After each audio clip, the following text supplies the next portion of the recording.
Hi everyone, namaste and welcome to pure science. हम लोग solve कर रहे हैं सीजी सेट 2017 के क्वेश्चन पेपर को। ठीक है, सीजी सेट 2017 के क्वेश्चन पेपर को, फिजिक्स वाले पार्ट को, पेपर 2 है यह। ठीक है, तो इसको हम सॉल्व कर रहे हैं। चलिए देखते हैं प्रश्न क्या क्या हैं। ठीक है, तो बैकग्राउंड म्यूजिक का आनंद लेते जाइए। बकरी चिल्ला रही है, उसके लिए है ना, मैं क्षमा प्रार्थी हूँ। अब क्या करें, इक्विपमेंट अभी एकदम अच्छे नहीं हैं, जिससे ये बैकग्राउंड म्यूजिक इधर उधर है ना सब सुनाई देने लग रहा है। ठीक है, तो कोशिश कीजिएगा कंसंट्रेट करने की, जो बोल रहा हूँ उसको समझने की। ठीक है, चलिए देखते हैं। कुछ भौतिक परिघटनाओं को दर्शाता है सूची 1, है ना, और सूची 2 जो है इन घटनाओं की उत्पत्ति का ब्यौरा देता है। ठीक है, मतलब list 1 gives some physical phenomena, यहाँ फिजिकल फिनोमिना के बारे में लिखा हुआ है, जीमन इफेक्ट, स्टार्क इफेक्ट, है ना, ये सभी।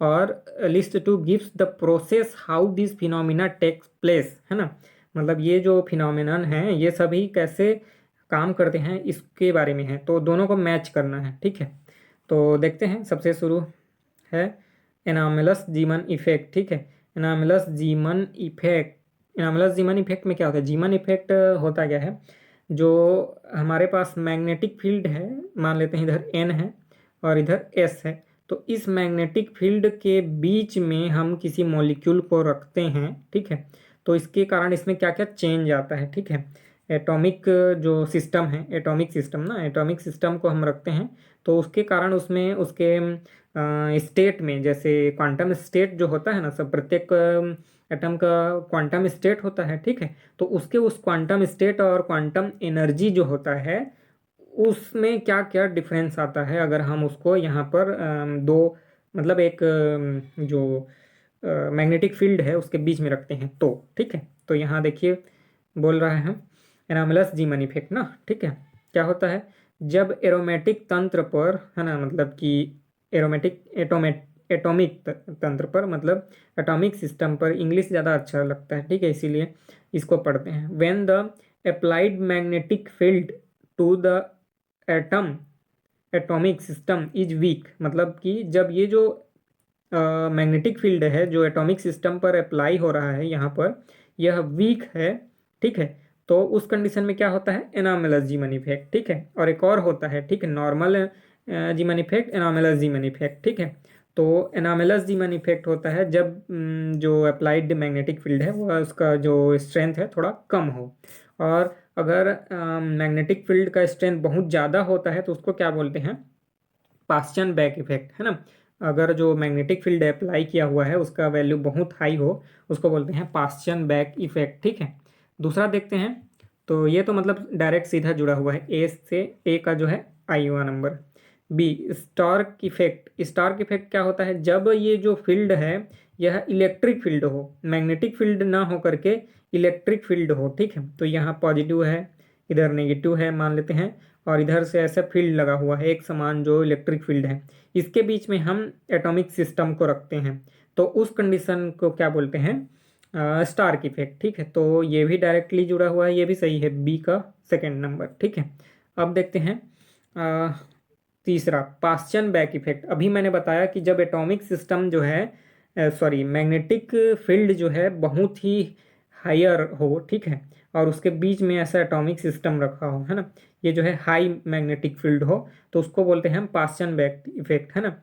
तो यहाँ कहाँ बोला जा रहा है, when the applied magnetic field to the atomic system is very strong. मैंने बोला ना कि बहुत ज़्यादा हाई हो, वेरी स्ट्रांग हो, तो इसका मतलब है कि ये सी का 4 नंबर होगा। ठीक है, इसमें ऐसे जुड़ेगा।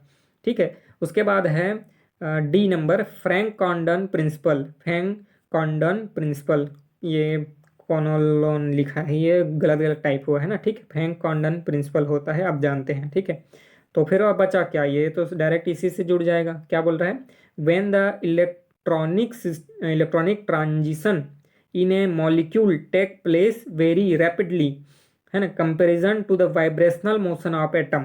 जो एटम है उसका वाइब्रेशनल मोशन होता है ऐसा, उसके तुलना में इलेक्ट्रॉनिक ट्रांजिशन उससे जल्दी हो जाए। मान लो एक वाइब्रेशन करने में 1 सेकेंड लग रहा है, तो उसके पहले ही 0.5 सेकेंड में इलेक्ट्रॉनिक ट्रांजिशन हो जाए, तो उसको क्या बोलते हैं, फ्रैंक कॉन्डन प्रिंसिपल। ठीक है, तो ए का हो गया 1, बी का हो गया 2, सी का हो गया 4 और डी का हो गया 3।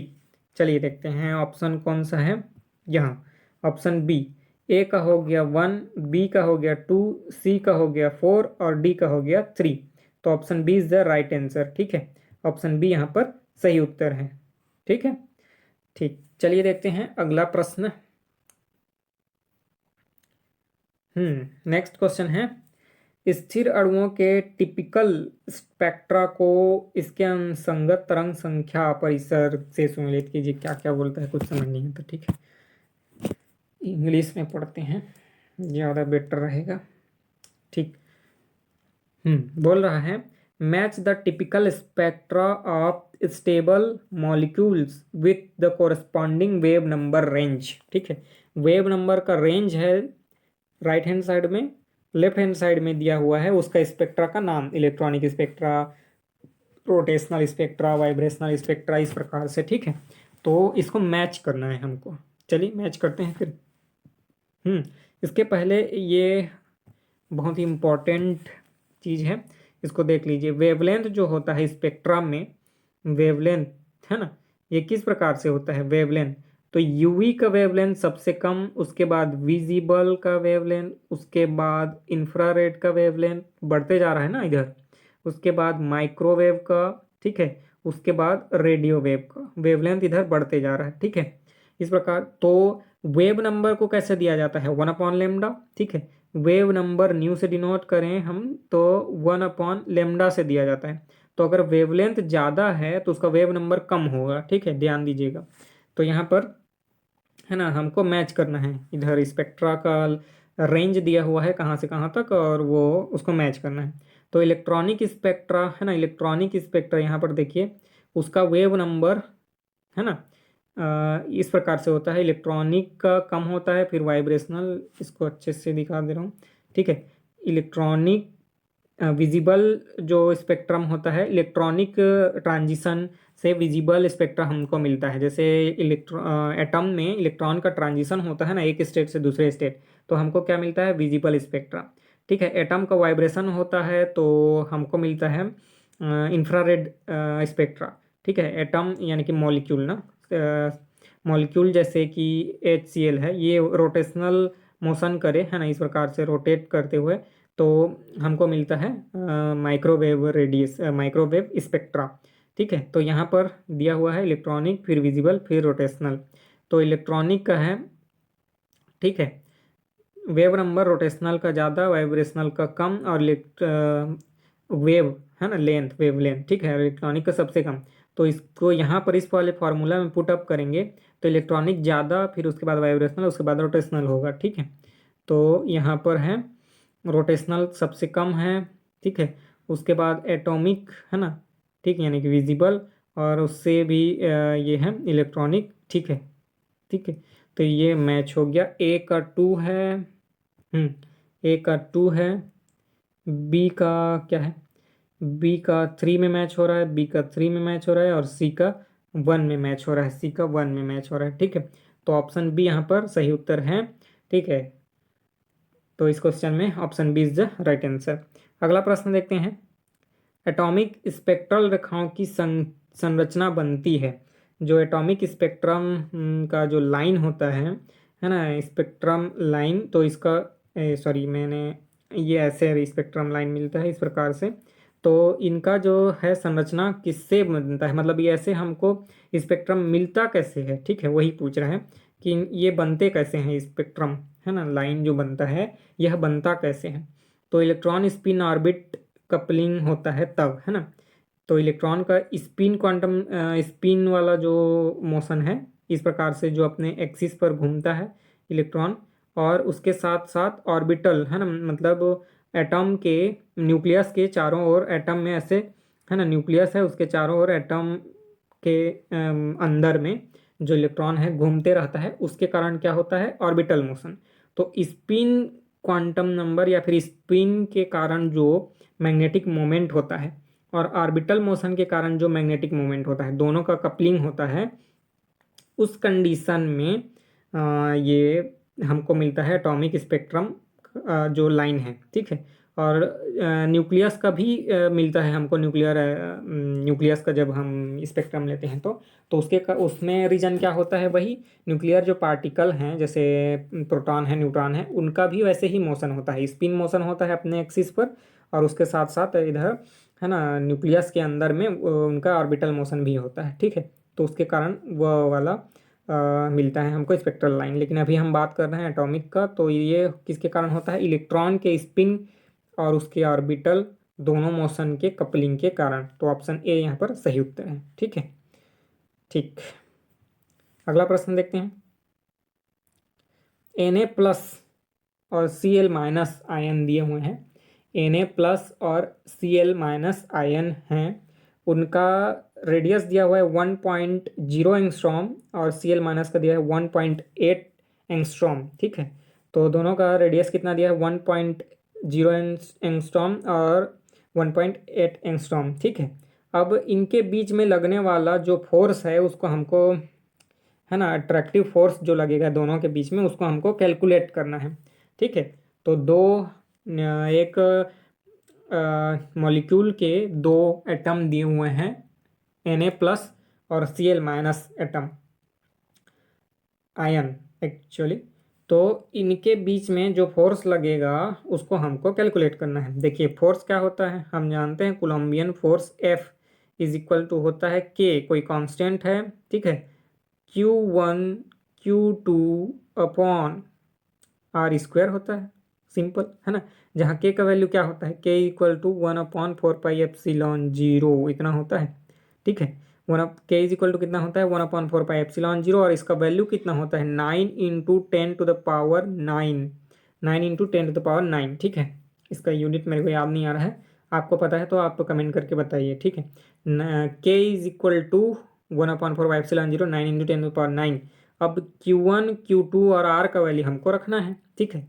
तो Q में चार्ज कितना है, +1 बोल रहा है, मतलब एक इलेक्ट्रॉनिक चार्ज प्लस में, और Cl में चार्ज कितना है, -1 बोल रहा है, तो एक इलेक्ट्रॉनिक चार्ज माइनस में, ठीक है। तो इलेक्ट्रॉन में चार्ज कितना होता है, 1.6 × 10⁻−19 कूलम, ठीक है, उसको रख देंगे यहाँ पर, ठीक। और R का वैल्यू तो दिया ही है, इसका रेडियस है सोडियम आयन का 1 और क्लोरीन आयन का -1.8 एंगस्ट्रॉम। तो देखिए ये मान लेते हैं हम सोडियम आयन है और इधर ये क्लोरीन आयन है, और यहाँ रेडियस दिया हुआ है सोडियम आयन का 1 और यहाँ इसका रेडियस दिया हुआ है 1.8, दोनों को जोड़ेंगे तो कितना आएगा, 2.8, ठीक है। तो दोनों चार्जेस के बीच का डिस्टेंस कितना हो गया, 2.8, क्योंकि ये जो चार्ज है हम मान सकते हैं कि इसके सेंटर में अवस्थित है, ठीक है। तो दोनों के सेंटर के बीच का दूरी कितना हो गया, 2.8, ठीक है, एंगस्ट्रॉम में। चलिए फॉर्मूला में रख देते हैं, तो सिंपल सी बात है, F K का वैल्यू कितना आया, 9 × 10⁻9 इंटू, है ना। देखिए दोनों का वैल्यू सेम होता है चार्ज का, तो इसलिए मैं एक ब्रैकेट में लिख करके उसका स्क्वायर कर दूंगा, 1.6 × 10⁻−19, ठीक। उसके बाद स्क्वायर अपॉन करूंगा, और R² था ना, तो R का वैल्यू हम आया हमारे पास 2.8 × 10⁻10 मीटर, क्योंकि एंगस्ट्रॉम में था, और इसका स्क्वायर, ठीक है। अब इसको पूरा सॉल्व कर लेंगे, ठीक है। तो ये इसको जब मैं स्क्वायर को इसमें लगाऊंगा तो ये -19 जो है -38 हो जाएगा, और इधर जो स्क्वायर है ये 10 में मल्टीप्लाई हो करके -20 हो जाएगा, ठीक है। तो करते हैं फिर, ठीक है।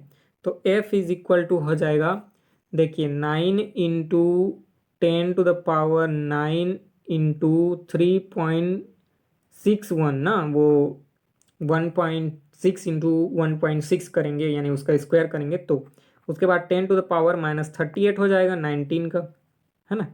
अब उसके बाद जो है ये 2.8 × 2.8 करेंगे तो 7.84 आएगा उसका स्क्वायर, है ना।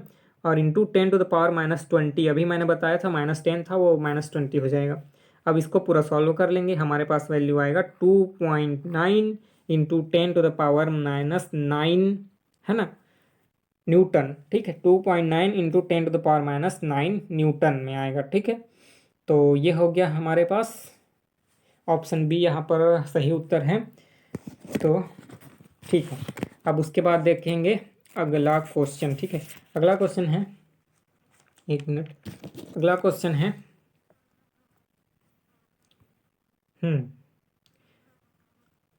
डायरेक्ट लेटिस वेक्टर्स दिए हुए हैं ए बी सी। ठीक है, ये सभी वेक्टर क्वांटिटी है ना, वेक्टर फॉर्म में है। तो direct lattice vectors are given by A B C and reciprocal lattice vectors are given by A star B star C star. ठीक है, डायरेक्ट लेटिस को कैसा दिया हुआ है, ए बी सी से, और रेसिप्रोकल लेटिस वेक्टर को दिया हुआ है ए star B star C star से, है ना। ओबे द फॉलोइंग रिलेशन, अब इन दोनों के बीच में क्या रिलेशन होता है यही हमको फाइंड आउट करना है। डायरेक्ट लेटिस वेक्टर और रेसिप्रोकल लेटिस वेक्टर के बीच में क्या रिलेशन होता है, तो ये रिलेशन कुछ ऐसा होता है जैसे कि ए जो है कोई लेटिस वेक्टर है, डायरेक्ट लेटिस वेक्टर।